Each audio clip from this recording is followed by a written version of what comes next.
not be named. She who must not be like Voldemort shit. Don't talk about her nose, please.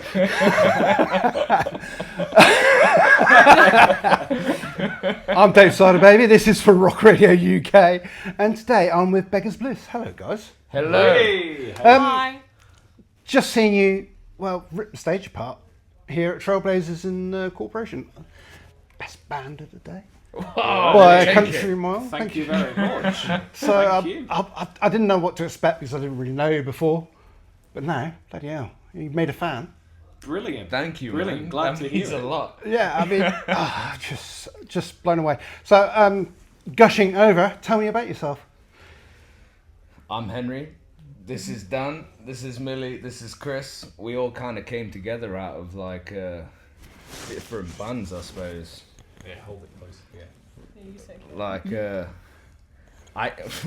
it's been a long old journey. Do you know what I mean? Like we all kind of came together out of bands falling apart, I suppose. And our Me, Chris, and Henry were sort of together for a little bit, and then we were like, we need something else in this band because we were a three-piece for a short period of time, and then we tried a few keys players, but we were kind of like, we were giving everything we could, sort of thing. I was like, if I can sing in a bit, I'm going to sing in a bit. If I can play a fancy bass riff in a bit, I'm going to do it. And this is going to be like, I'm going to do as much as I can in this band. And Chris was the same, and Henry's the same. We were like, we need that from a keys player too.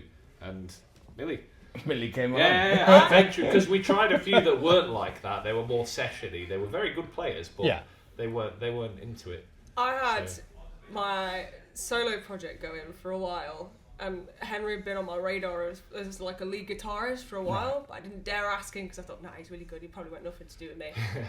And he never knew that I played keys, so I got the balls to ask him, and he joined my band. But I walked into the studio.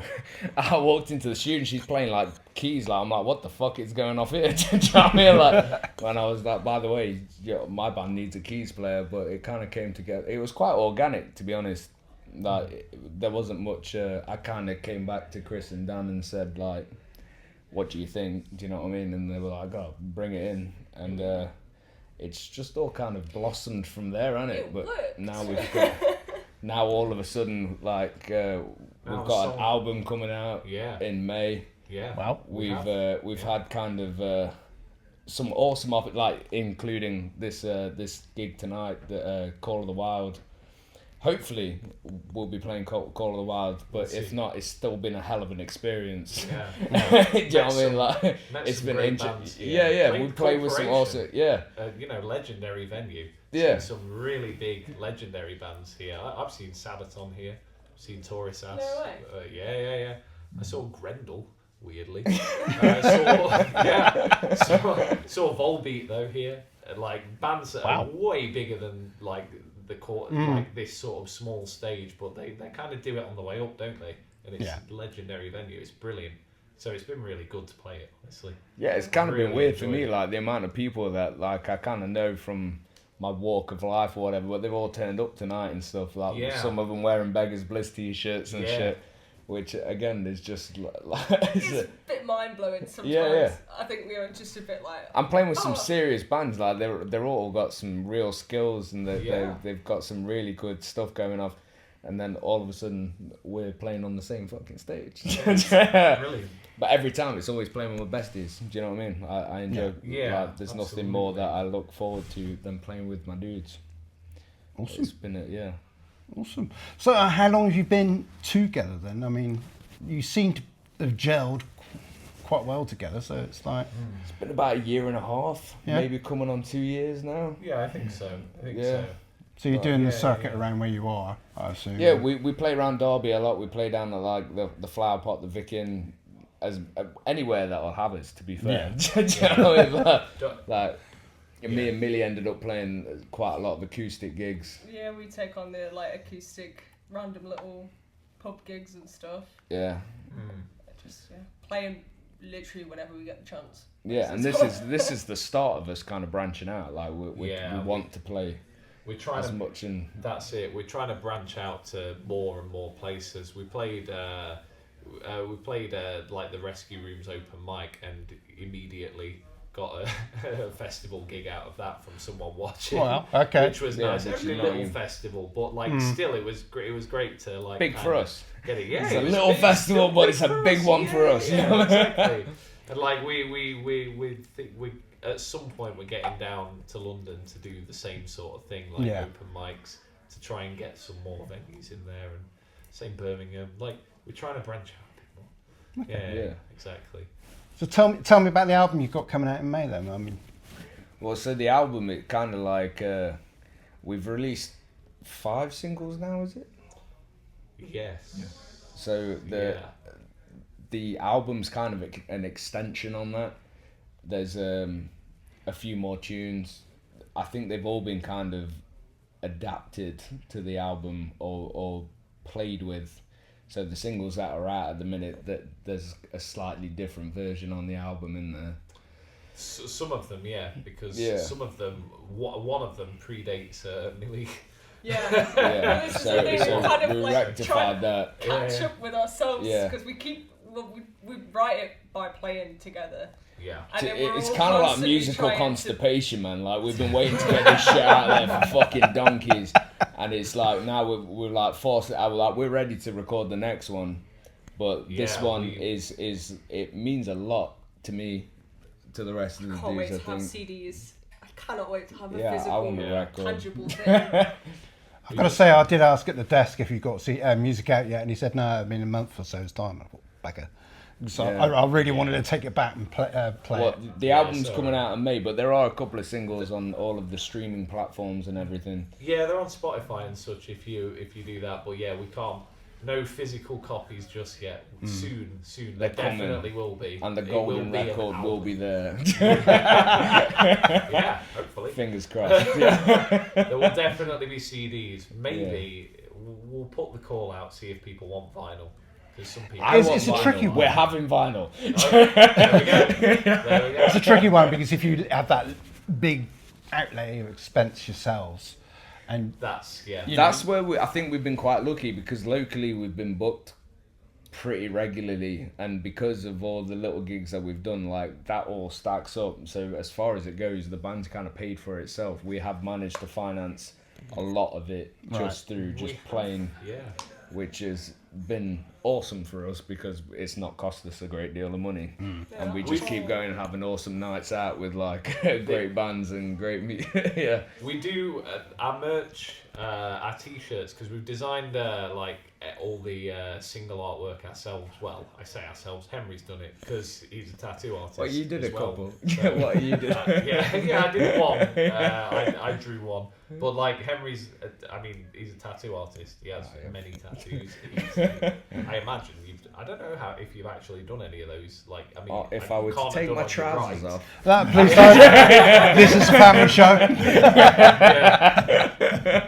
But like, so that's where the kind of single designs came from, and people seem to like them, and we do all right on the merch. The merch kind of brings in, because we like to get people down for all the gigs. Like we don't really want to charge people for the gigs. We'll do a pay what you will. If you enjoyed us, please give us some money, or better, buy a t-shirt.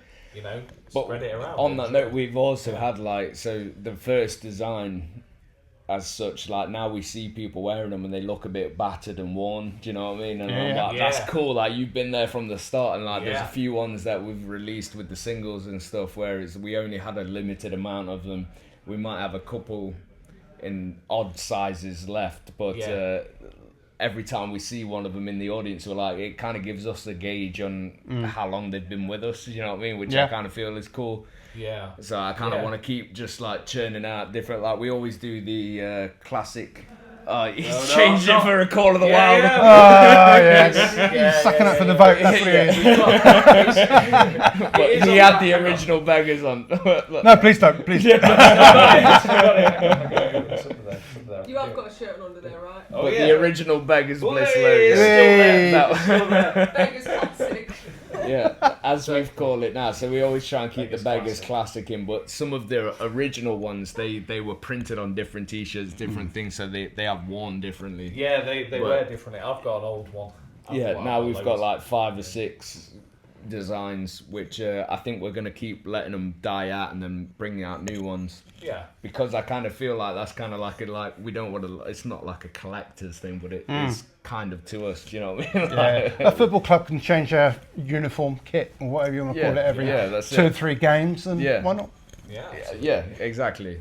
But I think it's been a cool thing for us to like. Again, tonight we didn't expect as many people to turn up with Beggars Bliss t-shirts on. Yeah, Do you know? it's great when you see it though. Like it is really great. We've sometimes played like quite small gigs where we've kind of gone like, you know, like we'll go and play. We'll try it out. But then we half don't the expect crowd anyone turns. there because it's somewhere random sort of thing. Like, and we're out in the sticks, and then you get a few people. Like with the t-shirts, and they've come down, and you're like, "Oh, hey, how's it going?" sort of thing. And we had that great one. seeing We had a people gig in Derby where we had down, about a 15-minute, maybe 20-minute break, and Dan, bless him, ended up on the merch box. It wasn't a break for me. Yeah. Like we all ran off for a beer and a toilet break or whatever, and he was selling merch till literally started to the. Yeah, they were like, "Are you ready to play?" No, I'm not ready to play. But we ended up with like half the crowd was already wearing the Beggars merch, but then all of a sudden, like the rest of the crowd, all like they went, "Oh, we need that T-shirt." Do you know what I mean? So they all ran up like in the break. But then all of a sudden, we're playing to a flood of Beggars Bliss, which was really cool. Yeah, it's cool. Yeah. It's nice that. Which is the plan for the world. That's it. It's nice. Spreading the good word. That's it. Yeah. It's just really nice to see when people do it, because it's just like, I don't know, as I say, with that little one, it was kind of like you go and you're like, I don't know if this is going to be a good gig or not, because it's a tiny place, I've never played there before, and then you get a few people in your t-shirts and you're like, they do, you know, this is good, people are enjoying it, people keep coming back, and it's kind of just proof of it sort of thing. And it's like, this is brilliant. It's getting there, and like the effort we're putting into making. That's what's these weird, songs isn't it? good, When you start, when you've put so much work into back. something, Yeah. and it's like we have fun. Like I think it's kind of like punching a punch bag for me. It's like instead of that, like the aggression goes into playing music. Like every week we meet up, and if we miss a week, it really takes an effect on my kind of psyche as such. So I think the amount that we've put into this thing, which to be honest I'm happy to do every week because I get something from it, but like when you start seeing it coming back, it's almost kind of overwhelming. Great. Like it's really, really cool. Yeah, it is just really cool. Yeah. Like I know exactly what you mean. Yeah, but it's kind of seeing the work pay off, but at the same time it's not really work because we love it. But there is a lot of work that goes, like especially when it comes to the stuff that you want. Have you ever to make a post about this gig? Oh God, we never posted about the gig that we just did. Yeah. We never. We got to constantly put photos up. Social media is a bitch. When you're out and about doing stuff, you got to remember to take little clips. Unfortunate and stuff. that making the music is almost the easy bit. Stood backstage just living in the moment, enjoying it, and Chris was like, "Oh, get the camera out quick. Actually, make sure we've got some kind of evidence that we were even here talking, and bantering." That's effort. Having to constantly remember to like make it which visible. is also kind of nice so that it's actually paying off to the point where we're playing gigs where we're like, oh my god, we're playing this gig, like there's actual like blue room. They got sandwiches and beer and shit. Do you know what I mean? Like that's been different for us because we've been used to kind of playing local gigs to local people. Social club. It's got all league of gentlemen. Hopefully not gigs like that. But yeah, not that local. Okay, guys, I'm not going to hold you up too much longer, but I hope, I've got my fingers crossed that you're going to get through. I really do. Because I want to see you all again. my fingers. Beggars Bliss, everybody. Just thank you very much. Search them on the socials. Have you got a website or anything? Yeah, website, social media, all streaming platforms, albums out. Software developer. May. Software developer. Yeah, When's the album? The album. We'll talk later as well. 21st, is it, May? Have we got a set date? 21st of May, yeah. 21st of May for the album. We've Excellent. got a date. We've got a few singles out there already that you can find on all of the streaming platforms. We've got all of the social medias and the website and all that kind of stuff. We've got merch. Well, TikTok. We've got Instagram, Facebook. Okay. Yeah. You'll find us. Everybody, Beggars Bliss. Thank you very much. Very much. Thank you. Thank you.